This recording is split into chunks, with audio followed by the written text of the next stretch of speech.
it feels like a denser game, but also uses its space very well. Like that was kind of the problem with Ocarina of Time, was that there was so much wasted space. Like that open field, while I guess impressive from a technical standpoint, like is not a thing that ages well with time. It's kind of like, yeah, okay, awesome. What else? Well, Majora's Mask circumvented that kind of. I mean, it had a field, but it was it was like a ring around a town, and there was kind of always a very quick way to get to where you needed to go. It was very like that you had this like you had less space wasted and more things to do. I actually just realized right now that it's still... Oh, okay, I hit select, and now tell me what crystals we got. I could have done that all along. Oh. God damn it. Actually, Stormbad Man, you're not wrong, because I believe the challenge was, after Ocarina of Time came out, they were like, alright, we want to see if we can make a Zelda game in a year with, I guess, the existing assets or whatever. So it kind of was experiment/challenge on Aonuma's part. And, yeah. To me, they managed to make a better Ocarina of Time game with literally like the smallest mechanic from Ocarina of Time with the masks. Like, yeah, and it was like one of how many times they've actually stepped away from Ganon. Like only a few times have they stepped away from him. Yeah, pretty much. Otherwise, yeah, actually, is that the only console release where they stepped away from Ganon? Because I think the other times it's only been the portable games. Yeah, it's been like Body, and then the Oracle games, which were... Well, even the Oracle games eventually ended up becoming Ganon. Oh, you're right. Ah, shit, I forgot about that. I forget if there's something here or not. I actually have no problem, personally, whether they decide to stick with Ganon or not. It's just a nice thing when they deviate a little bit, I guess. I mean, I actually kind of liked Vadi. Yeah, I like Vadi too. He was fucking hard. Like, Minish Cap is one of the few ones that I actually, like, bothered to beat after, you know, in my time. It was Minish Cap, Wind Waker, Link Between Worlds, and, like, that was it. Twilight Princess, I watched people finish that. Yeah. I never finished any of the DS ones. Oh, that's right, Phantom Hourglass. I never played Spirit Tracks at all, so I don't know what that was like. Phantom Hourglass was like okay, but I felt there was something forced/missing from it that I couldn't quite put my finger on. Yeah. It was weird. Minish Cap was I love Capcom's take on Link to the Past, so I was super into Minish Cap. Also, let me try a trick here. I got it there for a second. If you hold Pegasus Boots and your item at the same time. Whoa, what the hell? Are you serious? Yeah, that's called an item dash. You have to literally hit them on the exact same frame. Oh my god. And Link will dash with his item out. Which, in this case, will basically run over all the things that you normally have to hammer. Wow. Oh my god. And because we technically got the 5th crystal from the first dungeon... Oh yeah, we can get the Super Bomb now. So if I remember correctly, it's you cannot hit A, you cannot... It's only a trick that you can do in the Japanese version of the game, which technically this is. This is running on the Japanese, like a speedrunning friendly version of the game. Because the people who programmed this were speedrunners. Do you know of any other bugs that were nixed out of the Japanese version when they localized it? I think there's one you can, well, a couple of, like, out of bounds glitches stuff, that you can use to get, you know, to the Dark World early. Huh.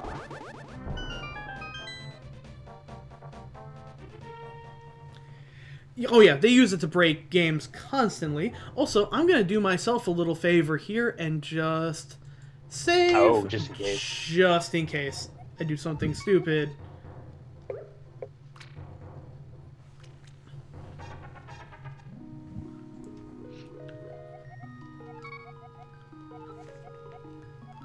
Okay, so yeah, you still have to get the silver arrows from her. So now, let me just see what happens if I throw in my, sword. Am I going to literally downgrade to the tempered? Huh. Because I don't know if that's possible. I don't know if they can actually do that.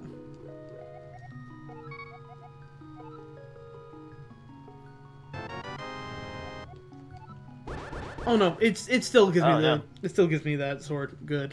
Okay. So I guess there is no. Have you seen any instances of downgrading at all? Not that I'm aware of.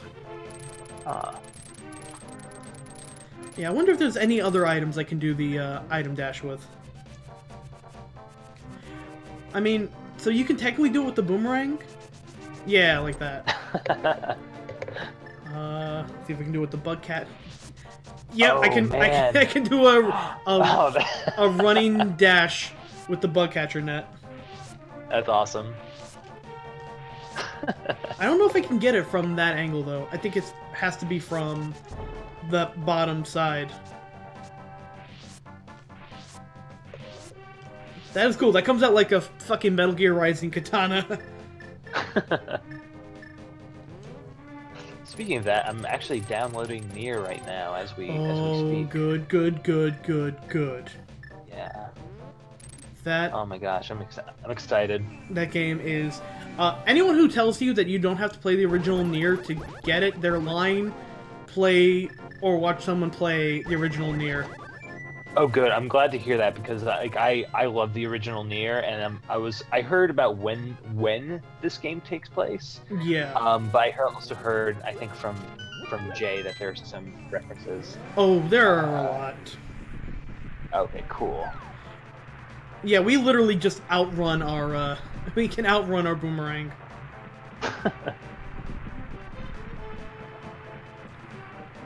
Yeah, man. I think about this game, like, there's so many things that this game introduced, like the hook shot, and I'm trying to think of what else that are just like they are. Staples. This game is responsible for more staples than any other Zelda game. Like literally, when I saw the item list of what you get in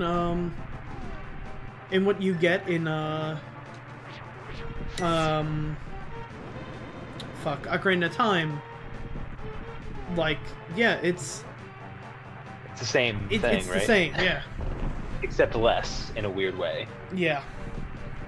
But I guess it's sort of like, oh, you know, it's weird. I feel like Ocarina of Time, kind of like Mario 64, is sort of an experiment, but at the same time, Mario 64 feels more its own thing than Ocarina of Time does. Mario 64 was one of those, like, really exceptional titles. Like, yeah, it doesn't feel like it should have been as good as it was, right? It feels like it should have been one of those early era PS1 platformers instead, but instead it just had that polish. The fact that Mario moved as well as he did, it's crazy. God, I hate that statue. Which, by the way, if you're playing Breath of the Wild now, meet your guardian.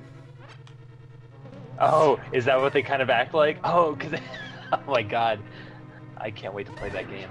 I forget that you haven't played it yet. Yeah, I'm excited.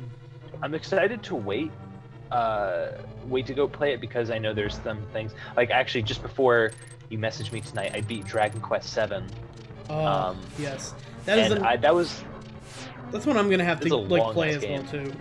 It's really cool. It's long, but it plays like from what you told me, it plays like a Monster Hunter where you can play it an hour burst.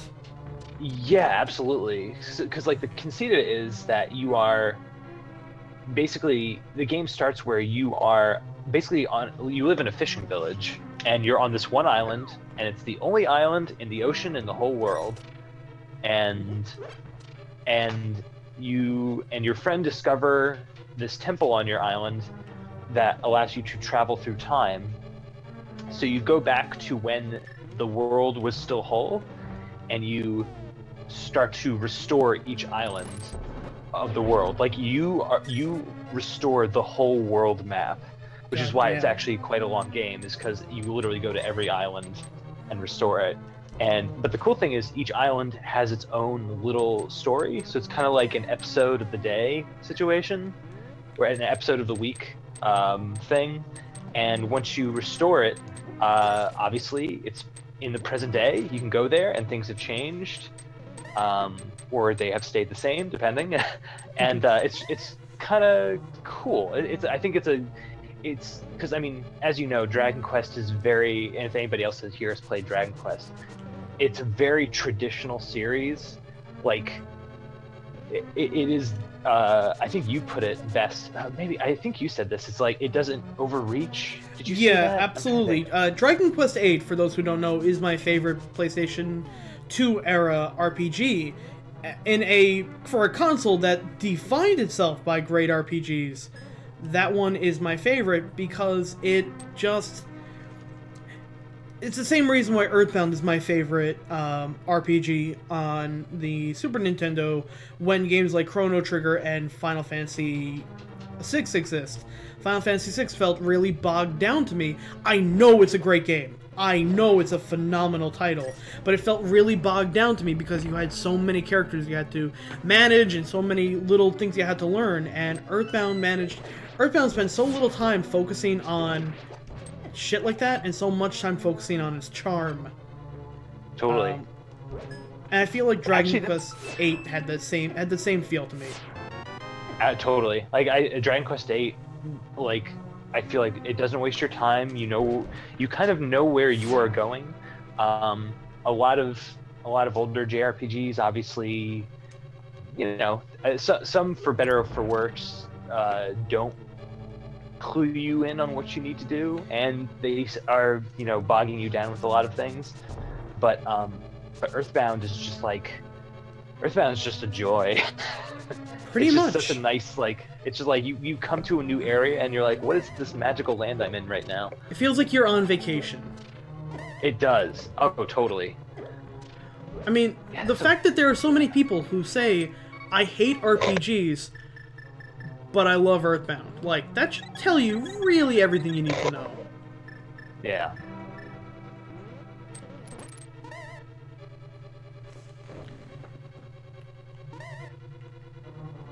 So, actually, now that it's been over 10 years since Mother 3 came out, No. Where are you in terms of how you feel about both of those games? Do you feel like you can't really pick a favorite? It's kind of like they're both just their own special thing, or do you like one more than the other? The combat in Mother 3 is better because it has enough complications while also dealing with the relying on familiarity to introduce new concepts. I don't think they could have had a normal Earthbound style fighting sequence again. I think it would have been too boring in that case.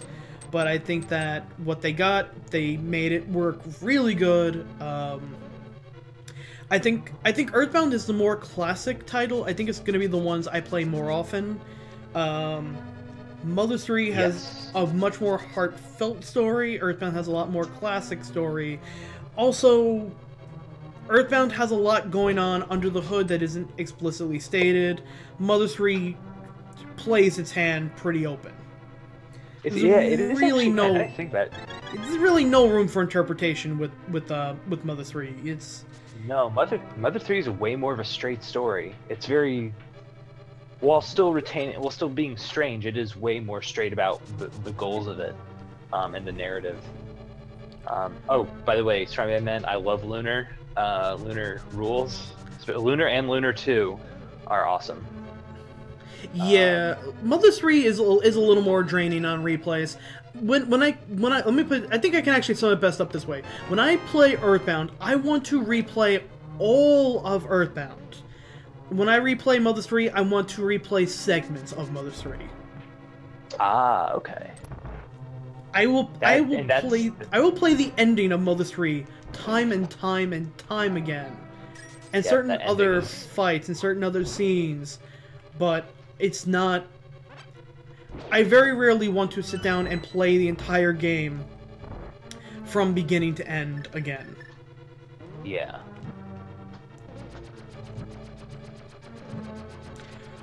I still have that copy of Lunar 2 that I got for helping Joe and Lindsay move. Oh, yeah. That I never played. You never played? Did you ever play the first Lunar at all? I have not played a single Lunar game. Ah, okay. Yeah, they are just...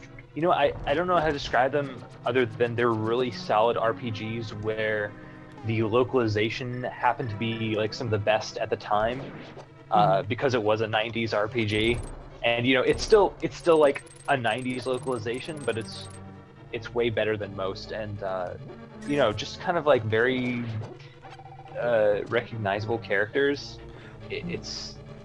They're good. They're very good. Wait, I take it back. I actually did play a little bit of the one for the one they put on PSP.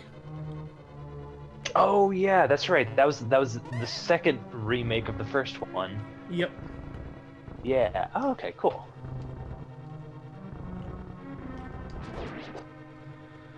Man, I hate this puzzle. Oh yeah, I forgot about this. I'm gonna try something. It might not work, but I know if you use it as you run into it.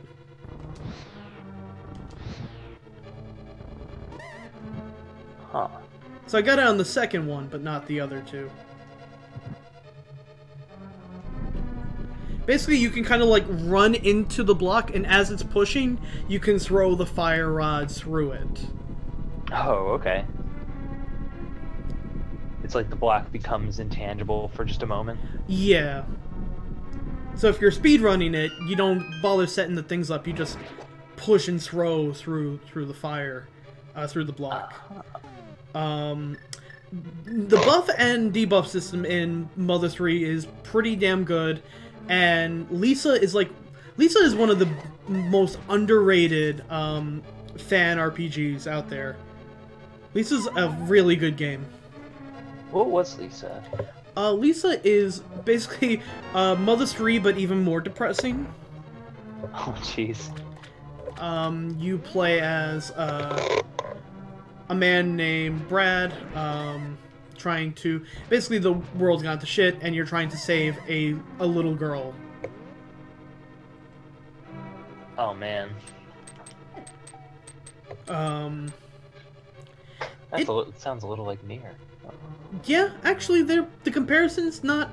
It ain't wrong. Yeah, Lisa is pretty much a niche thing, but I still think I know you'd like it. Yeah. Also, my personal favorite Earthbound-like is still the game Off. Oh god, I still need to play Off. Off is such a fucking good game. Off is the kind of game I can sit down and literally talk about the ending of that game forever. Oh, that's awesome. I'm gonna go see if I can download that. It also has probably one of the best, It also probably has one of the best battle themes of all time. Pepper Steak... Yeah, I remember you played that for me. I was like, wow, this rules. This is really good. Pepper Steak is so good. So goddamn good. Have you heard of I think I talked to you about this before. It was a game called Hylix. Yes. Yes. I need to start that, but it's also like an indie RPG. Yeah. Oh yes. The Tom. What is Off? Giant Shell was wondering. Okay, so Off is basically how the fuck to explain this? It kind of feels like an Aronofsky movie that you play. I think that's about the best way I can put it. Okay. Is it very long? I forget. No, it's actually pretty short. It's an RPG that someone basically made an RPG maker a French artist named Mortis Ghost. And you're basically, you play as a character called the Batter, who, on surface, it's about exterminating ghosts and purifying a zone. But, like all good things, there is definitely more to the surface. But every character in the game looks really... Every enemy in the game looks just a little, like, unsettling. Yeah, it kind of... I wouldn't be able to really do justice trying to describe it. But it's free. So I definitely recommend giving it a look if you're into RPG Maker games. I'm going to the website where you can download it, and it's just like a text website. Yeah, Mortis Ghost is a little weird in like a good way. I actually have friends who are really into Off, and they have actually gotten Mortis Ghost to basically draw their like, because the guy takes commissions, and he basically drew their OCs in like Off fan style. And that's awesome. I like any artist who will do that for like their not crazy fans. I'm looking at you, Undertale. Oh, does he not do that? No, the game just got... Actually, he did. There are a couple of characters in Undertale who are some of the Kickstarter people's OCs. Oh, okay. But that was before the Undertale community became what it is. Insane. Is it still insane? It's... regret... They're in a state of, like, weird regret. The people who were really into it at the time kind of, like, regret how into it they were. But for the most part, it seems like people have calmed the fuck down. And so normal people can go and enjoy the game again. Yay. I feel bad for the... It's sort of like... It's like whenever that happens, it's sad because it's like, no, it's okay. Don't regret it. It's just fandom. Fandom, like anything else, should never affect your enjoyment of something. The only problem is when it's sort of like, when you pull a Homestuck and it's so closely connected. That's the thing. Wasn't that around like the same time, like right after Homestuck ended, like Undertale sort of came in? Toby Fox actually got his start doing music for Undertale, doing music for Homestuck. Had no idea. That's crazy. The song Megalovania, it was actually used in one of his, he did a Earthbound fan game, which is, he will not speak highly of it, and with good reason. It's made by, let me put it this way. Imagine if we made a game in 2006. Okay. Oh. Yeah. Oh. No, okay, yeah. I see exactly what you mean. Alright, fucking compass.